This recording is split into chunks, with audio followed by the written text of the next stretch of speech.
Уште еден проблем за оризопроизводителите. Дождот им ја стопира жетвата. Тежно е, секако дека тежно. Кобајо пропадна, не можеш кобајо да искочи. А камоли па трактор за глави. Стотици хектари ориз во Кочанско чекаат на жнеење, но времето не им дозволува на производителите на раат да си потераат работа. Во исто време, почвата и да се исуши, на нив наглава им виси друг проблем. За да го ожнеат оризот, околу 50 оризопроизводители имаат само 4 комбајни на располагање.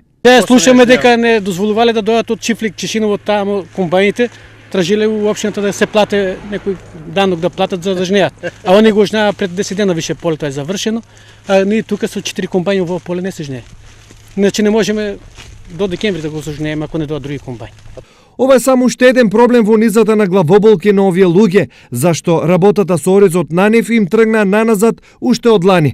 Најнапред никој не сакаше оризот да им го купи, а потоа наместо 50 денари за килограм бел и 25 за арпа, откупувачите им нудат по 25 денари за бел и само 9 денари за арпа. Со оваа математика, многумина се намисла белото злато воопшто и да не го жнеат годинава.